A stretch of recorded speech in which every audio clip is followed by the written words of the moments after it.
So this is the Khoodeelaar television channel broadcasting time at 20 hours GMT, Wednesday the 25th of September 2024, 25th of September 2024.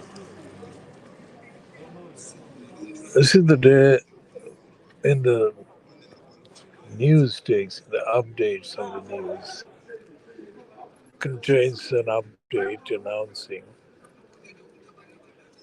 that the warmonger Michael Gove has been appointed to be the editor of this fascist, anti-Muslim, Zionist Spectator weekly newspaper,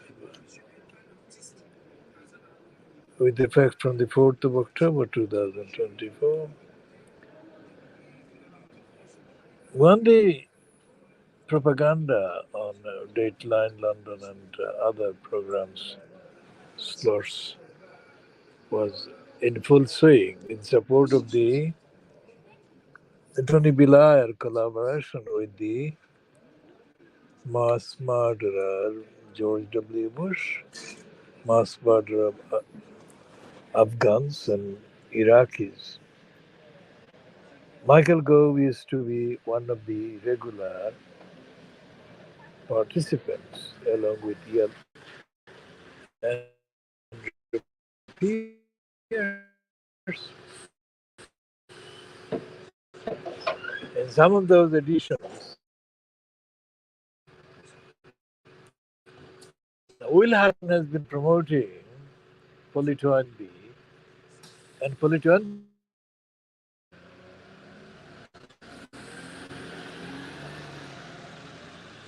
is an inheritor of a radical family.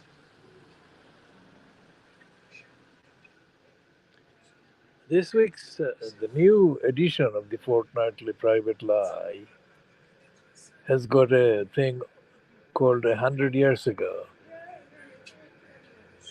which refers to a late 1990s report published by Private Lie about Al Fayed taking employees of the Harrods to France and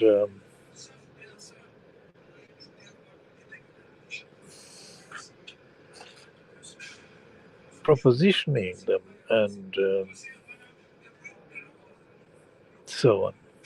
Now, this is in the context of the news in the last 5 days, 6 days, about allegedly, reportedly, 150 women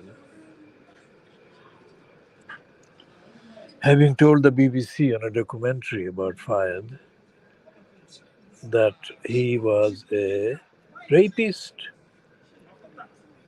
The question is, if the Private Lie had knowledge, as it claims in the 100 years ago piece, that Fayed was a sexual predator, a rapist, a sexual assaulter, assailant, how is it that for more than 25 years the Private Lie has not raised the issue, let alone pursued it vigorously, investigated in any of the pieces published in the 25 years in the so-called in the back section?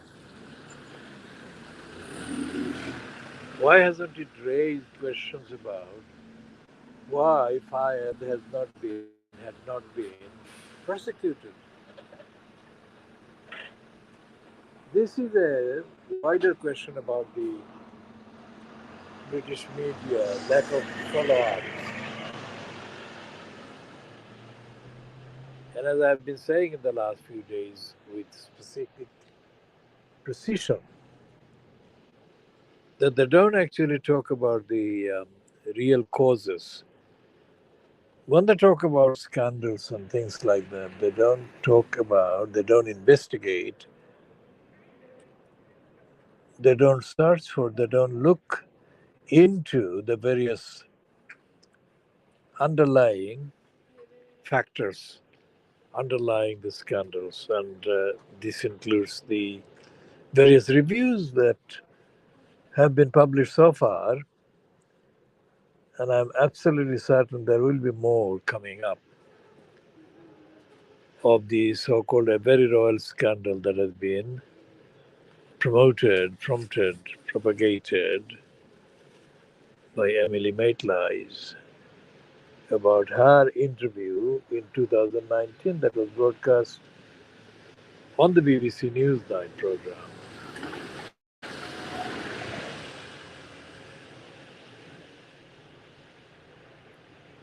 Now, the reviews have, the ones that I have noticed, have included reviews by Camilla Long and a number of others, but all of them have actually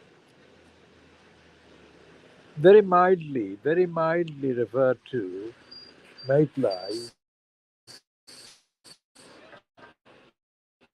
doing this, but not sexual assault and the trafficking of the children, young girls, that Andrew Windsor was part of with Jeffrey Epstein. And coming along only says that what about the girls? What about the victims? This is most embarrassingly timid. We shall be going into the details of all of these in due course in later editions. In Wednesday's Sun newspaper, there is a two-page spread about the various allegations of gang rape organized by P. Diddy, the American black billionaire. P. Diddy, who organized male prostitutes to rape his then girlfriend Cassie for days on end. And there is no real shock horror coverage, contextual coverage by any of the commentators about what P. Diddy did. Now, comparing the numbers of the people, the victims of Fayed's rapes and P. Diddy's rapes, it is a difficult comparison because both of them are almost equally guilty of gang rapes, etc., etc. It doesn't actually, again, none of the events covered by the British tabloids about Al Fayed's rapes, none of these really talks about the reason why the Crown Prosecution Service, the British Prosecution Authority, has not prosecuted Fayed.